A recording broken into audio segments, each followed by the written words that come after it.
Welcome back to My Mythical Meta, your gaming podcast that's actually a friendship podcast. I am joined this week by my brother Benjamin. Hello. And my good friend Derek. I'm that boy. Randy is not with us today. We are going to be discussing some we are going to be discussing some advanced deck building concepts today and some advanced game theories. And Randy said, nope, I'm not in it. He's a busker.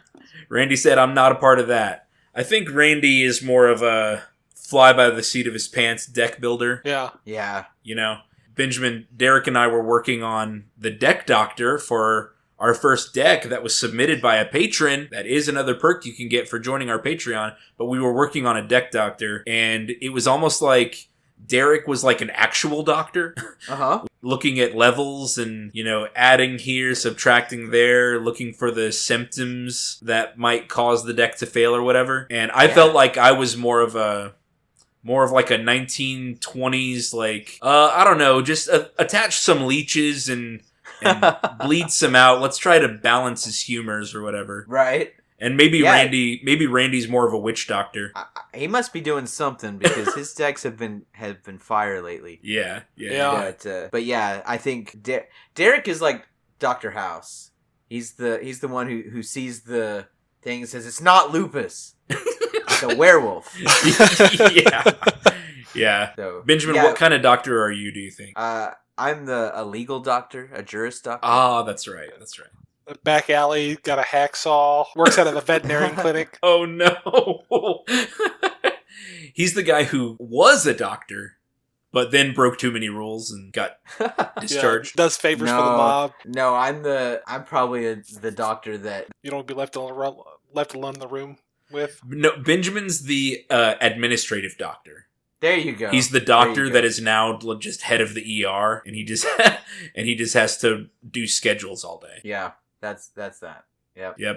Dr. Kelso from Scrubs. Oh, yep. Or anyway, that's why Randy's not here. He didn't want to. He didn't want to do the advanced deck building concept episode. That's fair. Yep. Yeah. So this week, it's been an interesting week. So, you know, as our listeners probably know, I'm a teacher. And last year for the Political Science 2 class that I taught, I did a simulation game to close out the school year. And unfortunately, the district didn't renew our license for that simulation. And so I've been making my own. And it's very, very simulate like a computer? Well, it was a computer simulation, but what it was is there were groups of students that acted as countries, and because the whole semester's been about foreign policy. And so they acted as countries. They had to develop their own internal policies which affected their economy, and then they trade with each other or attack each other, or, you know, and they have to it's like playing Civilizations or whatever, where you build up, or Risk, you know, something like that. That's pretty cool. Well, yeah, but because we don't have that license, I've been making it all myself, and so it started off kind of like a role playing game where they had to assign it. Instead of character points or whatever, it's political capital into these different stats. And then I have some behind the scenes formulas that, when you do that, your economy is this, and your political stability is this, and your global hegemony score is this. And oh my God.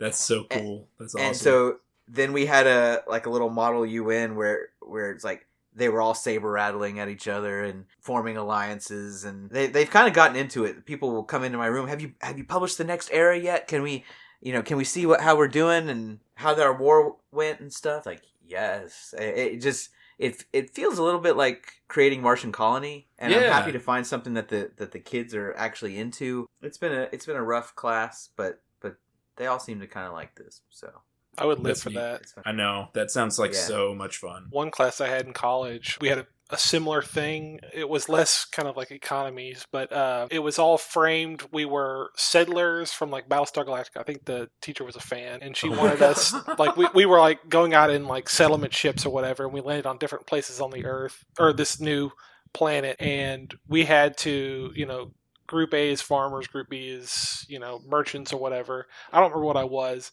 but we had to form some kind of government, and no one spoke up. I said, I'll be a dictator. And no one said no, so I took over, and Oh my god.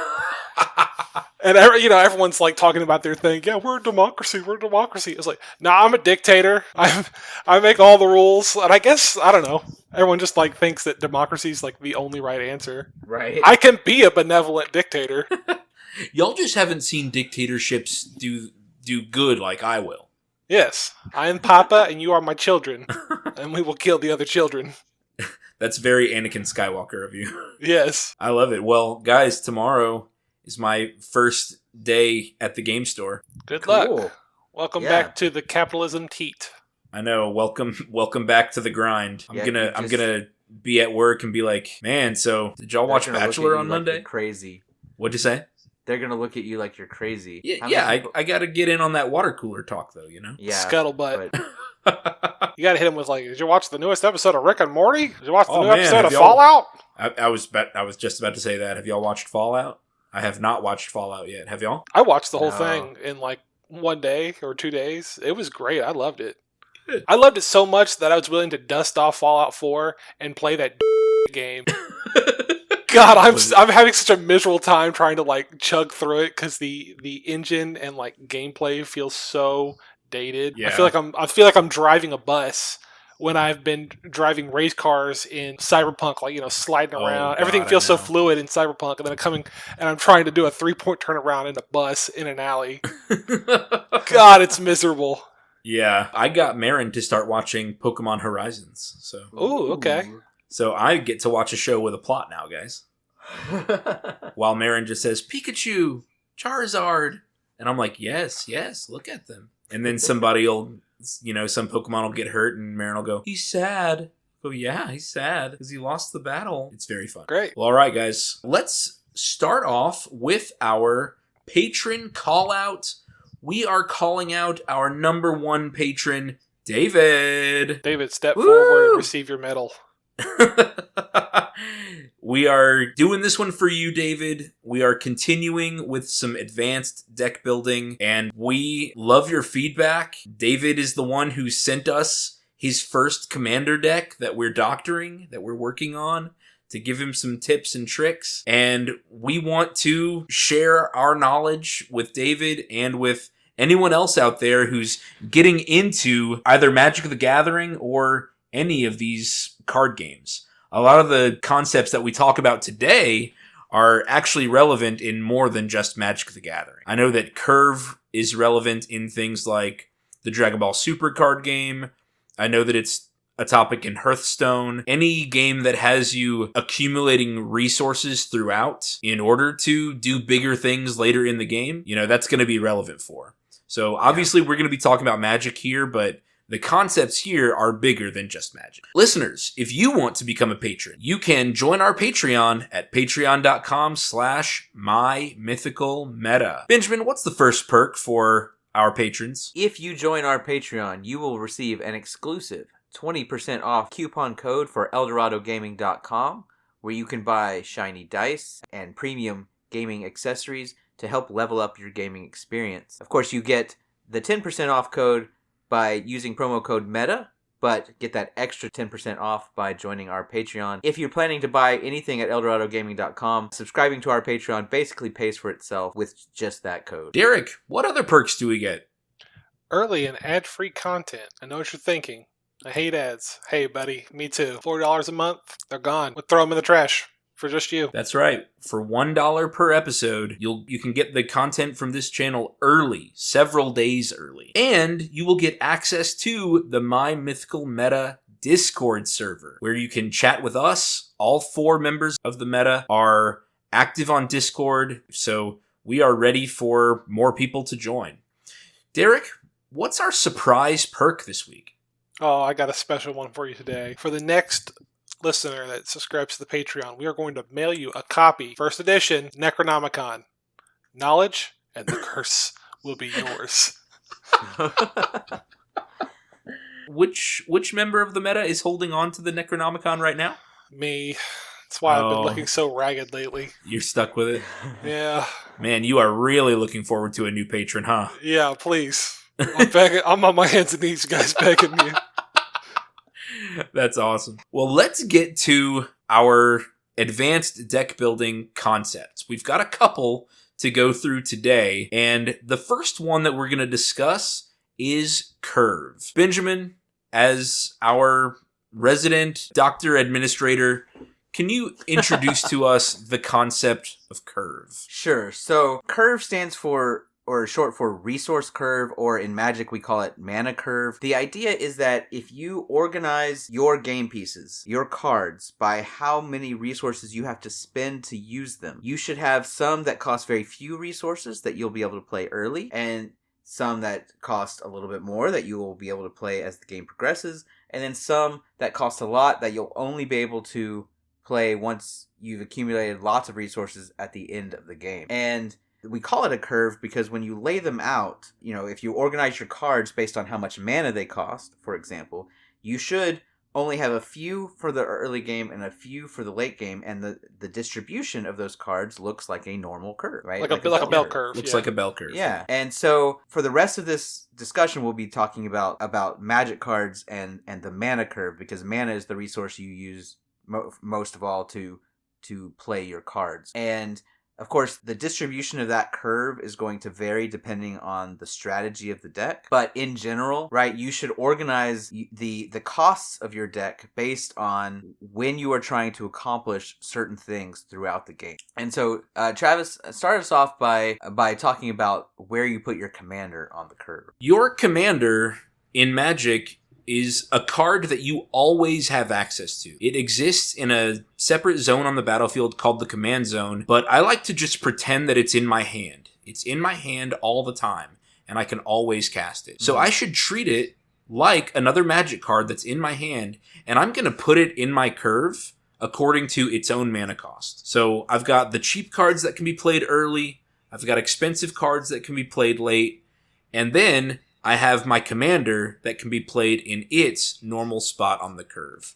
Let me use Benjamin's John Irenicus deck as one of our examples. This deck has managed to come up several times in the past 4 weeks, which is pretty cool. It has been working for all of these discussions we've been having. So yeah. I'm using the card John Irenicus Shattered One, and its mana cost is 2 blue and black. So that's a total of 4. Whenever I'm laying my cards out, and I don't know about you guys, I deck build in bed before I go to sleep. What do y'all do? Do y'all have like a table, a desk that you work on, or? I only net deck until I've actually completed 100 cards, and then I put them all out. Okay. It's too much pulling all my card collection out, going through them all, and putting. That's true. It's like a whole thing. And Architect can do it. You just set it to arrange by curve, and it'll do it for you. Yeah. Benjamin, what do you do? I do the same. I will net deck until I might have a few extra. I don't necessarily finish off the deck on Architect, but I always start it on Architect. And I will find all the cards that I want to put in the deck, and then I see just what the curve looks like based on that, and I start trimming around the edges until I can get the sort of distribution that I want. Yeah. And then I will pull out my collection, look for all the cards that I had left in the deck, which might be 120 when I'm doing this, and not having certain cards will skew that curve, and then I'll start trimming some more until I have a deck that I want. And then if there's certain cards that were key to the deck that I either didn't own or whatever, I'll go out and buy them. But I always start by building the curve on Architect and then adjusting for the cards I actually own. Okay. So this is kind of unique to me then. For this year, I've kind of just been building decks only with cards I have. And occasionally I'll buy 1 or 2 new cards. But do you guys remember towards the end of last year, I did a really big organization project of all of my Magic cards. So the cards that I use for decks are very well organized right now. And so I actually do just pull out the binders that I need of the physical cards I own, and will pull them out and lay them out into curves. So your commander should go wherever its normal mana cost would go, because that's the turn, or that's the number of resources you need to cast it. So John Irenicus has a mana cost of 4. Now his ability, I'm not going to read the entire thing. I'm going to summarize here. If you want to know more about John Irenicus, go back and listen to the Eldorado Deck Series episode for John Irenicus. His ability lets you give away a creature that you have on your battlefield you can give to an opponent. Mm-hmm. So if he comes out at 4 and his ability lets me give away a creature, that means I have to already have a creature. So my curve is going to dictate there that I need a high concentration of 1, 2, and 3 cost creatures. I have to have a high density in that part of my curve so that whenever I cast John, I already have a creature to give away. Yeah, and I think this is important. I specifically built that deck with that in mind. I knew I was going to cast John Irenicus with 4 mana, and so I knew I had to build it that way. It was one of the main things I changed from the Secret Santa deck to where it is now, is trying to just really increase that concentration of 1, 2, and 3 cost creatures. Yeah, absolutely. So in that example, we talked about building on the bottom side of the curve. And Benjamin doesn't need a lot of cards in his deck that cost 4. He has John. Right. And, he knows that that's the card he's going to cast on 4. The deck can be built the other way if the future game plan relies on your commander. So if your commander only gets buffed up after it's on, and then it buffs up the rest of your cards, or it create some synergy with future cards that are being played, in that case, you might want to build on the opposite side of your curve. And I had a different example for that. This is a deck that I've been brainstorming for a while and workshopping, but I don't have it built yet. This commander is named Gwenna, Eyes of Gaia. This is an elf druid scout from, is that Brothers War? I think so. Yeah. Okay. And her mana cost is 2 and a green. So her mana cost is 3. Now Gwenna has the ability to tap and add 2 mana in any combination of colors, with the restriction that it can only be cast for creature spells or activate abilities of creatures. So Gwenna is a mana dork. She comes out at 3, but then she taps for 2. So that means the turn after I cast Gwenna, so just say for example I'm on turn 4 and have not done anything else. If I play a land, then I jumped on turn 3 from 3 mana to turn 4, 6 mana. I've jumped to 6 because I play a land, and Gwenna can now add 2 more. Now Gwenna has a second ability, which is kind of relevant, but even just from that first section, I can pretty safely start piling the deck with 5, 6, and 7 drops, because I'm more assured to have that number of resources throughout the game. Now here's Gwenna's second ability. Whenever you cast a creature spell with power 5 or greater, put a +1/+1 counter on Gwenna and untap it. So that means you can untap it, tap it for mana again. So you can just kind of keep going up the chain as long as you're casting big, powerful creatures with. So in this deck, I might just pile my 1 and 2 column with just ramp, or low cost removal, efficient removal. I don't need creatures in those spaces. You know what I mean? Yeah. Well, here's my thought is that she costs 3, so using Land of War Elves, all those little mana dorks that cost 1 green and tap for a green. That way you can cast her on turn 2, and then you could jump into turn 3, you would have 3 lands, 4, 5, 6, or you'd have 6 mana. Yeah, 6 mana on turn 3. Yeah. So you can fill curve 1 with mana dorks and a soul ring.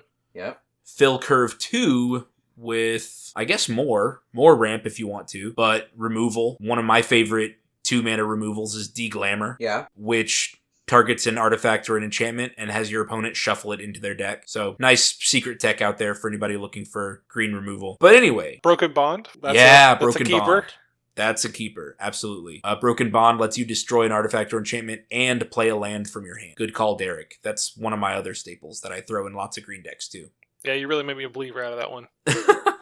So let those two commanders demonstrate that your commander occupies a space in the curve. And I won't normally need to occupy the deck with lots of 3-cost creatures, because I know that when my resources get to 3, I'm casting Gwenna. And if I'm casting Gwenna, then I'm jumping from 3 to 5, or I'm jumping from 3 to 6 on the next turn.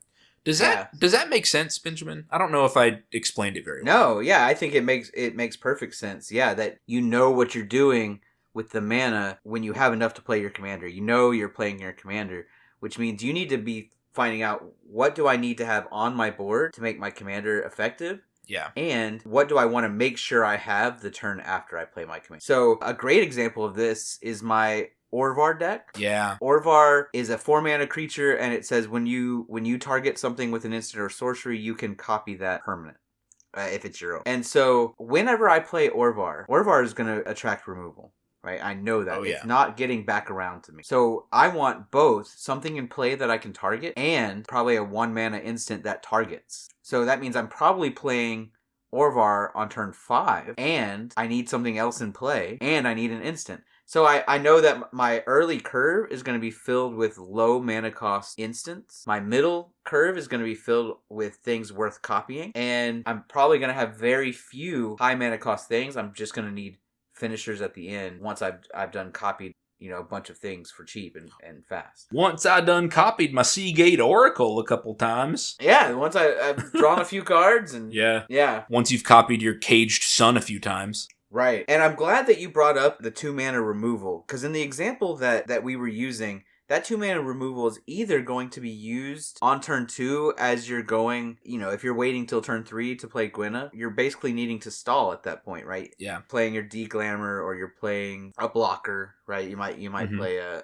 wall or something. But your goal there is to survive the turn before you go to Gwenna. But then you're probably playing a deck that ramps a lot, right? Because you're hoping to play a lot of large creatures. And yeah, Gwenna untaps and gives you more mana, but it's only 2 mana. So if you're hoping to chain that together, you need lots of other ramp too. Yeah. And so if you're playing a lot of ramp, you're going to get to points where you have 8 mana and a bunch of 6-cost creatures, because that's how you built your deck. Well, what are you doing with that extra 2 mana? Well, you might as well play a Broken Bond or a D-Glamour, or go a little bit higher, you might as well play a Beast Within and everything Song else. of the Dryads. Yeah. And so I think it's important to understand, when are you going to be playing the cards on your curve. What's the card I love playing? Casualties of War. This is a card, since we're talking about curve, right? It's a 6-mana card that destroys a permanent of each type. Ooh, wow, that's an awesome card. I love that. Yeah, but it's so hard to fit in, because you're going to be taking your whole turn to play that. Yeah. And it's going to destroy, 5 things, hopefully. And so it's a card that, if I need to get rid of a problem enchantment, I may not be able to wait until I have 6 mana and a whole turn to do that. So Casualties of War is a card that I put in every deck that can run it, and then it often gets cut early. Because the exact same for me. Yeah. And so that's one of the nice things about looking at your mana curve and trying to figure out where to play cards, is understanding the situations where you're going to use certain types of cards and putting them in the right place on your curve. It's one of the reasons I very rarely these days play 4-mana ramp spells. They're really good. There's lots of good 4-mana ramp spells, and I play so few of them because on turn 4, if I'm playing Skyshroud Claim and getting 2 lands from my deck and then passing the turn, someone else is playing their commander. And if my 6 or 7 drop play on the next turn isn't as good as whatever they're doing with their commander in play and 5 mana, then I'm falling behind playing that 4-mana ramp. When do I want ramp? When other people are not doing powerful things. I want it early. I want to get to my big cards early, and I want to be playing important things in that middle of the game. And so there are certain cards, I used to stick what is the 4-mana artifact that adds 3 mana? Thran-Dynamo? Thran-Dynamo. I used to put that in every deck and kind of as one of my ramp cards. And I don't anymore, because it's one of the most efficient ramp spells out there. You pay 4 and you get 3 for every turn, including the turn you play it. It doesn't even come in tap. It's really good if you're trying to go tall. But on turn 4, I often can't afford to take off a turn to ramp. Because other people are doing powerful things on turn 4, it's too late. And so if you know where you're trying to do certain things, you can build your curve accordingly. And the moment I made that switch from I need to do powerful things to I need to control when I do everything, my deck's got a lot more efficient. So Derek, what are some things that go through your head when you're arranging your cards in your deck by curve? What are some things you're trying to make sure that you accomplish? Yeah, a lot of things is... Let me pull up a recently built deck that I'm trying to... Sure. So for me, it's got to be how actually likely am I to be able to use this card maybe it's like really good, but it's got some caveats. For instance, I was trying to build a deck with Mage Slayer, which is Yeah. green, red, and 1. I like that card. It's an equipment. Whenever equipped creature attacks, it deals damage equal to its power to the player or planeswalker it's attacking. It's a really cool card, especially when you've got, big boys. But it's got an equip cost of 3.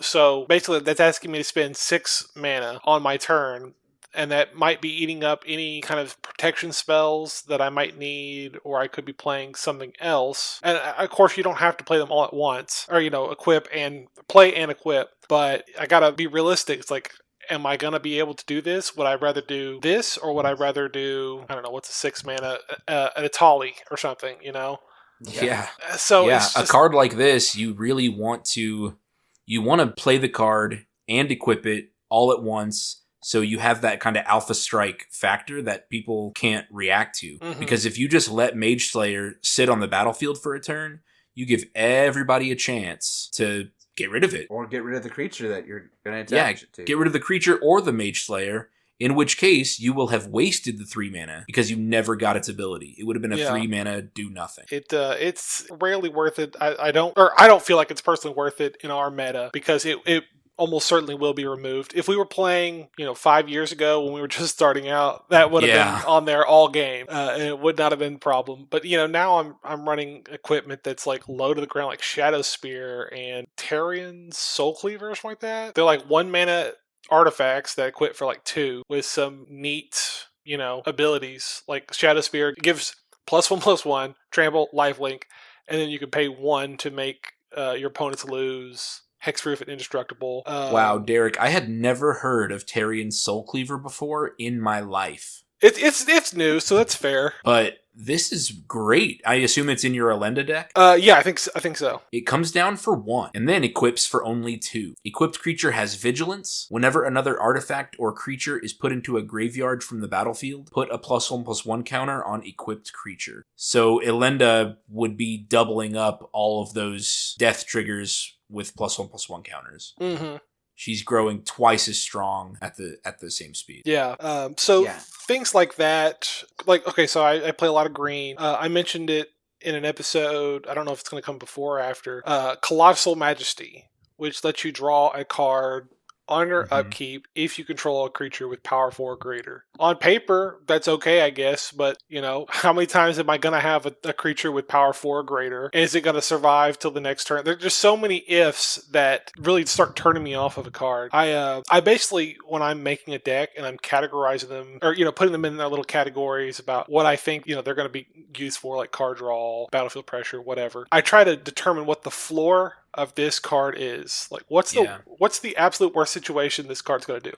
Oh, this will draw me 1 card and, whatever. Cool. That is good enough for me. So I just try to take things at the floor level, and anything better is great. I think that's a really great insight. I usually think about that whenever I'm looking at any planeswalkers out there. Yes. I'll say, what is the absolute floor of this planeswalker? What's the worst it can perform? Which means paying its cost. Yeah, and then using its minus ability, and then it dying. So what's one? Freyalise? She makes a Land and War Elf with her +1. Yeah. -3, I think, is it's a -2 destroy target artifact or enchantment. And then -6, draw a card for each green creature you control. So most planeswalkers in my head, I'm just like, the ultimate is a pipe dream. Yeah. If I can manage to get to it, again, it's something that I shouldn't ever expect. The absolute floor of Freyalise Llanowar's Fury is I pay 5 to destroy target artifact or enchantment. Yikes. Yeah. I do have Freyalise in my Galadriel deck because I want her +1. It's a +2. Or it's a +2, yeah, okay. Yeah. Because with Galadriel's ability, I can either give a counter to all my creatures, I can scry 2, draw a card, or I can get 3 mana. So 5 mana, get 3 of it back. Yeah, that's pretty good, actually. But again, it just depends on your commander and your game plan and what you want how you want the card to perform and what you want that card for in the first place. Yeah, there is no one size fits all for this stuff. It's all played by ear. Benjamin, talk to us about mana efficiency. How you want to make sure that you're using as much of your mana as possible each turn. Yeah, so there's a kind of an older concept, but I think it still rings true which is basically whoever spends the most mana in a game wins, right? And if assuming that you're playing good or at least mana efficient cards, then if you spend 10 mana over the course of a game and someone else only spends 5, then you're way ahead to the point where you're probably winning. And so you can build this up early, right, by playing cheap things. So if your turn 1 you actually play a 1-drop, and their turn 1 they play a tap land and pass, and then your turn 2, you play a ramp spell and go get another land, and their turn 2, they play another tap land, and then maybe Tarion Soulcleaver for 1, not equipped to anything. And then your turn 3, you spend 4 mana and play your commander, and their turn 3, they pay a tap land and a 2-drop that they plan to equip Tarion Soulcleaver to the next turn. Yeah. Now they've spent a grand total of 3 mana, and you've spent 7 mana, and you are way ahead. And not only that, but so that's the idea. The concept of mana efficiency is whoever spends the most mana is likely to be the one who's winning. To be able to spend that much mana, there's 2 things you have to keep in mind. You have to have cards to spend at every moment of the game, right? So you have to have things to do early, things to do late, right? If you get to turn 8 and you have 8 mana, but the only thing you have are 2 drops in your hand, then you're only spending 4 mana, right?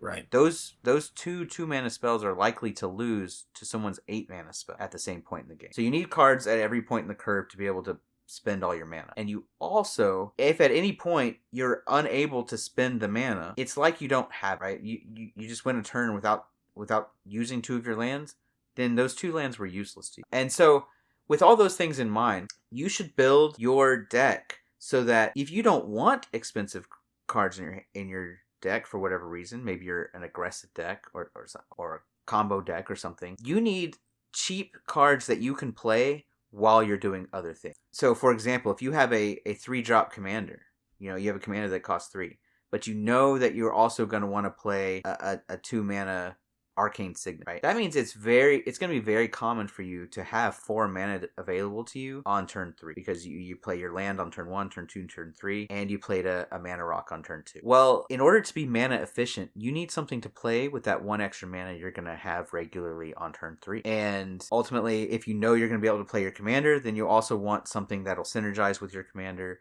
or maybe something that you can use to protect your commander, or a piece of removal like Swords to Plowshares, something that you feel like you can reliably use that 1 extra mana on. And doing that and calculating those ways to be mana efficient while you're building your deck, while you're filling out your curve, will help your decks run much more smoothly. Yeah, I totally agree. I've lived through that experience many times where I end my turn and I've only used 5 of my 7 mana. And, if I had a 2 mana draw spell in my hand, I could use it and I could keep going and I could get some more gas to play. If I had a 2 mana piece of removal or a counter spell in hand, then I can make sure to, I guess counter spells are a different animal. Yeah. But counter spells, they're so powerful because they're such a big catch-all, and they're the only things that can stop certain types of plays.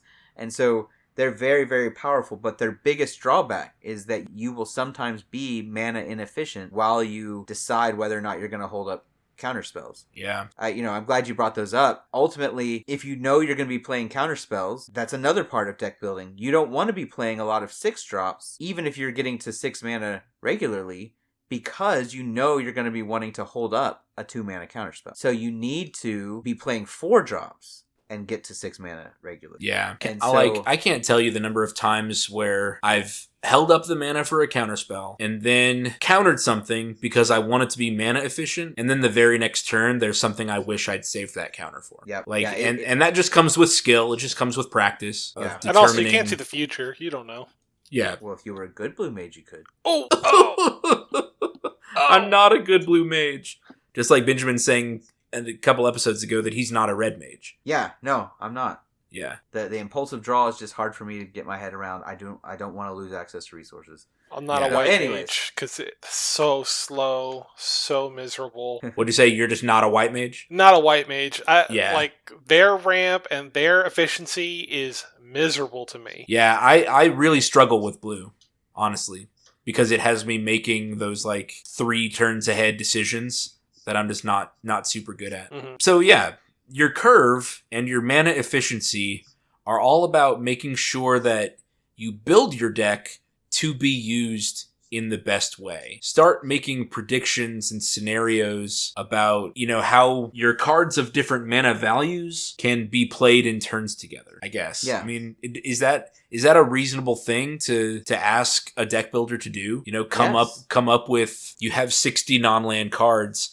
come up with 60 factorial scenarios or combinations in which you could play your cards together? Well, no, and you don't have to do that because you know when you want to play your command, right? That's right. So that eliminates if your commander costs 5, most of the time, there are a few commanders that don't want to be played on curve, but for the most part, yeah, you know that once you have access to 5 mana, that is your most likely play. Or is it more like my Orvar deck where I don't want to play it onto an empty board? I need to have another card in play and another card in my hand. Yeah.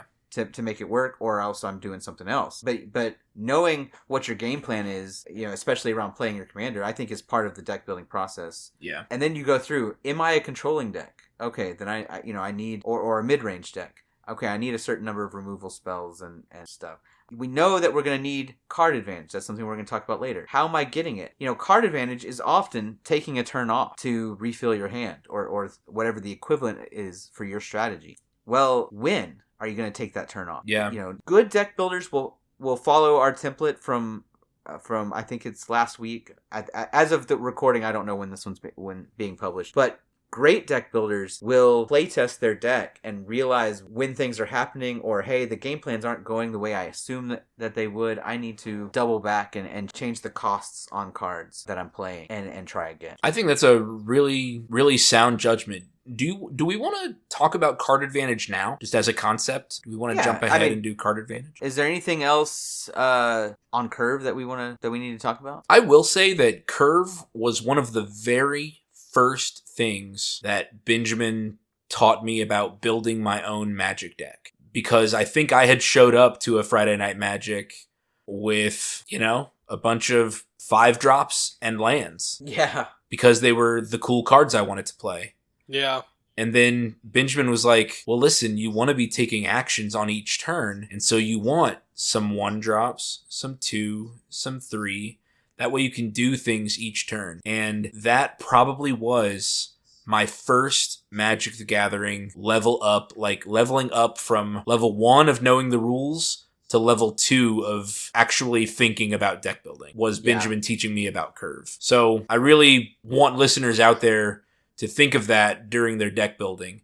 You just want to be taking actions at every part of the game because everybody else is going to be doing that. Other good players are going to be doing that. Yeah, and anytime that you're not taking actions, you're falling behind. Yep. Yeah. Let's talk about falling behind. Let's talk a little bit about card advantage.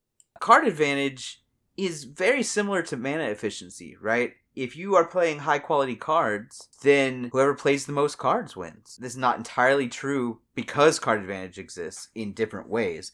But at its core, the more access to choices, the more access to the resources that you've built your deck with, the more likely you are to have what you need when you need it, to be able to play cards on curve, to not run out of steam at the end when you've played something on turn 1, turn 2, turn 3, turn 4, right? I think if you are playing a land and a spell every turn, then you run out of cards around turn 6 or 7. Depending on whether or not you drew a card every turn or not. And so most of the games that people play in casual Commander are going to go beyond turn 6 or 7. And if you don't want to just sit there twiddling your thumbs, for half your turns after that, you need to be able to get more cards. And of course, if you're just getting 1 extra card a turn so you can play 1 spell, you're going to fall behind the person who draws 5 cards and now has choices for those turns. You are going to have more fun if you put more card draw in your game. I promise you. Yeah. Just the option to make more choices in game is going to make you have more fun. Yeah. Having the card you need when you see it,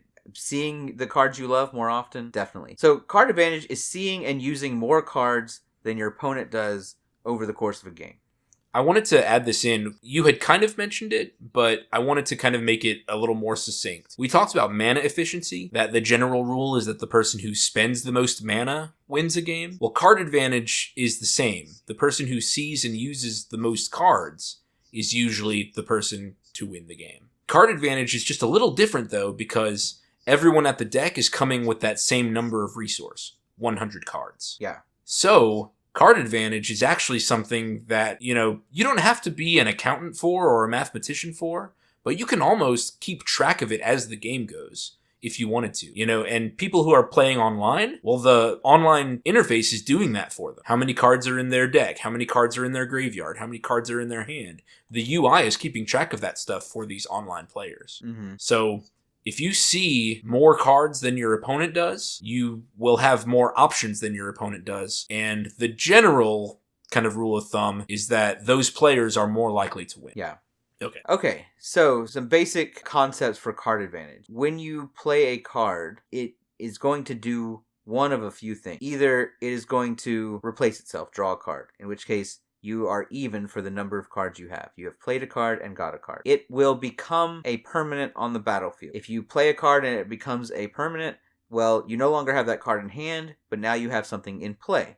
So that is still 1-to-1, no card advantage, no card disadvantage. Or it might remove a card. But it might counter a spell, it might discard a card, it might destroy a creature, whatever it is. But you have spent one card to get rid of someone else's one card. That is neither advantage nor disadvantage, right? Anytime your card can do more than one of those things at a time, so for example, make an opponent discard while you draw, or if it can do the same thing more than once with that one card, so destroy 2 creatures or draw 2 cards, you are now at an advantage, right? You now have what we've been using, card advantage, where it gets you more than that 1-for-1 that your typical 1 card will get you. Does becoming a permanent on the battlefield and drawing you a card, is that advantage? Yes. Absolutely. Okay. Because now your hand is the same number it was, and your board is up 1 item. Exactly. Got it. Yeah. So I love the creatures that say, enters the battlefield, draw a card. Yeah. Another spoiler alert for Benjamin's John Irenicus Shattered One deck. Yep. It's also a big part of my Orvar deck. Yeah. Does that. And also my Nethroi deck. Huh. Does that. Derek, I think we're starting to learn something about Benjamin. You just gotta type. Yeah. Yep. Cheap cards that do something and then draw another card, definitely high on my list of things because it's simple card advantage, right, and often capable of being abused. So here's something to think about for Commander specifically. In Commander, in a multiplayer game, you are nearly always at disadvantage. Like, card advantage in a one-on-one game can be tracked, and it's pretty easy to see, who's ahead, who's behind, who's seen more cards. But in a multiplayer game, you are nearly always at disadvantage. And here's why. Because for every 1 card you draw, the forces against you for each of their turns, say for example there are 3 opponents in a 4-player game, the forces against you have 3 cards now. Yeah. So if you were treating those 3 people as the enemy, as one opposing force, well, they're up 3, actually. Even though you have multiple opponents, they all want you dead. And so every card all of your opponents together as a group draw is a card against you. So you need to be scrounging for card advantage at every opportunity you can. Here's where the secret tech comes in. That's politic. You've got 3 opponents. Maybe you could turn that into 2v2 or a 3v1 against another player, against an arch enemy. That way you can get your opponents to waste their resources on what you want, kind of direct or aim your opponents at something else to buy you time and to buy you, not necessarily buy you resources, but make them spend their resources instead. Yep. Yeah, that's advanced gameplay. One of the few things I don't necessarily like about Commander is that, let's say I'm holding a Doomblade in my hand, and so are you. One of us needs to kill Travis's commander. Well, if I do it, I'm down a card, Travis is down a card, you're down 0 cards, we are at card disadvantage compared to you. Whereas if you do it, then same thing. I am up a card to the 2 of you. And it's frustrating that there's this game of chicken in a multiplayer format that doesn't necessarily exist in 1v1. In 1v1, it just makes sense. You need to get rid of one thing, you spin the card to get rid of it. But in multiplayer, your 1-for-1 removal needs to either be highly efficient or very versatile, or you basically need to be convincing everyone else to use theirs first so that you can get the most bang for your buck, because it's almost always disadvantage. And it's why early on in in Commander deck building, there used to be the suggestion that you should prefer sweepers to spot removal. Yeah. And I used to build all my decks that way because a sweeper takes out all of your opponent's threats, and it also takes out yours, but because you're always at a disadvantage, if everyone has played 3 creatures, you're down 3-9, right? You have only played 3 while each of your opponents have played 3 for a total of 9. And that sweeper is wiping out 9 opponents' creatures for only 3 of mine, so I've spent 4 cards. The 3 creatures on the board plus my sweeper to get rid of 9 cards. That's card advantage. Now, sweepers tend to make the game go longer, and because everybody has to rebuild again. Yeah. There's been a move in the Magic community lately away from sweepers because it doesn't necessarily increase the fun of a game. But I will say, for anyone who's competitively minded, sweepers are card advantage, especially in multiplayer when there's more than one opponent. And so it's definitely worth considering. For most of Magic's existence, it was White's main form of card advantage, where it was get rid of everything equally, but some are more equal than others. Yeah. So a short section there, but another core concept. And this is a concept that I've seen translate very easily to lots of other games, and especially card games. So the Dragon Ball Super card game came out on computer a couple weeks ago. So I've been watching a lot of that now. Mm-hmm. And I've been watching Yu-Gi-Oh content for a really long time. And in Yu-Gi-Oh, all of our talk about mana and gathering resources and stuff, in Yu-Gi-Oh, just about every card just is its own thing. If you draw it, you can play it. Except for the course of like the really powerful monsters.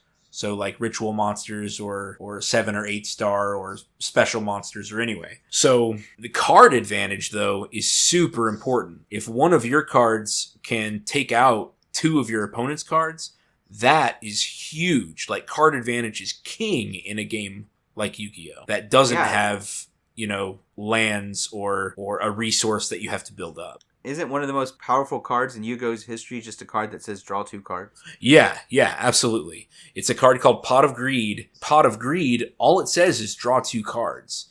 And people are like, that's the most powerful card in this game. Yeah. And then there are a lot of variants on Pot of Greed, and they're usually called Pot of something. And they'll have you go through a cost with the end result being go up 2 cards. Yeah. Man, I can't remember what the card's names. Maybe it's Pot of Extravagance? While you look that up, there are a group of cards from early in Magic's history that were wildly imbalanced that are typically referred to as the Power 9. And 6 of those 9 cards are mana advantage, right? We just got finished talking about the curve. They're all 0 cost artifacts that can add mana. So they're basically free and jump you ahead on your curve. And 2 of them are card advantage spells. One is just costs 1 mana to draw 3 cards, which is basically a Pot of Greed. And then one is Time Twister, costs 3 mana to discard your hand and draw 7 cards. So obviously, if you don't have 7 cards in hand, then it's card advantage. And then the last one is a cheap extra turn spell. Well, an extra turn spell is both mana and card advantage because it lets you draw an additional card at the beginning of your turn and play an additional land during your turn. And so if you look at some of the most expensive cards in Magic's history that are called the Power 9, they can never be reprinted again, the reserve list, all of that, they are all mana or card advantage. So these first 2 things we're talking about are the most important basic, these are the things that make your deck tick. A lot of people will not pay attention to these things when deck building because they kind of feel boring. Like playing 1 card to draw 2 cards doesn't feel powerful. It doesn't feel like it's on theme. I'm playing a deck with +1/+1 counters on creatures. Why do I want to play a card that says draw 3 cards? Like that's, I'm not playing my big dinosaur when I do that. Or why do I want to play a ramp spell when I could be playing a creature, or I could be doing whatever. But those 2 things together are what make everything else work properly. Like Derek said, you'll have more fun when you draw cards. You'll have more fun when you're using all your mana efficiently. And this was known pretty early on in Magic's history, but a lot of newer deck builders don't quite get it. So these are still considered advanced deck building concepts. It's something you should pay attention to. Yeah, let me talk about this Yu-Gi-Oh card. Pot of Greed is the basic. It's a magic card. You can just play it, and it says draw 2 cards. Banned in Modern Yu-Gi-Oh! So here's one that people often replace with it. It's called Pot of Desires. This is a $30 card, $29.95, and here's what you have to do in order to draw 2 cards. It says banish 10 cards from the top of your deck face down. So imagine, for us, that's just exile the top 10 cards of your deck face down. Then you get to draw 2. Yeah. And it has the restriction that you can only activate 1 Pot of Desires per turn. So that's it. That's all. Yeah. So you're 10 cards gone from your deck. Your finisher card could be in there. Your win condition could be in those 10 cards. But that's a cost that lots of Yu-Gi-Oh! Players will pay to draw 2. Because cards in hand are usually cards you can play. Because it doesn't have that land resource attached to them. Yeah. Derek's been quiet for a little while, but one of the things that makes his deck so good, and I think this has come up in multiple episodes now, is that he does this mana and card advantage so well and finds the nice balance between them. He never feels out of a game. Now, he might feel that way sometimes, but I never feel like he is. Like, I'm always sitting there worried that he very rarely seems like he's stuck on mana. I used to feel that way. I don't super feel that way anymore because I feel like my deck building has taken a step up. I'm not really sure what was I think it was like the 2 mana ramps and the extra card, because I watched Benjamin, who can find an answer to anything when the chips are down. And I was like, what is he doing? It's because he's got tons of card draw. So I guess it just clicked in my head that card draw wins games. So, and one thing I was already good at, and now I'm super good at, is really getting those cheat effects. Mm-hmm. Your Sunbird's Invocations, your Mind's Dilation, your Lurking Predators, Animatsu's Augury. Those kind of things that let me cheat out all kinds of things for free because I love playing gigantic spells. So a lot of, it kind of just feels like I explode sometimes. Yeah, for sure. Yeah. Travis here with a post-show edit. We originally continued recording to talk about quadrant theory, but that made for a very long episode, and so we're going to cut it off here. Thank you so much for listening, and make sure to tune in next week for the continuation of our discussion on quadrant theory. Don't forget that you can send messages directly to mymythicalmeta@gmail.com, and you can use the promo code META at eldoradogaming.com for 10% off. Thank you very much, and we'll see you next week. This episode was sponsored by Eldorado Gaming. Use the promo code META for 10% off your order. Please like, comment, subscribe, and share. This episode was edited by me, Travis Konishek, and our intro and outro music is by Tyler Heath of the Oh Hellos.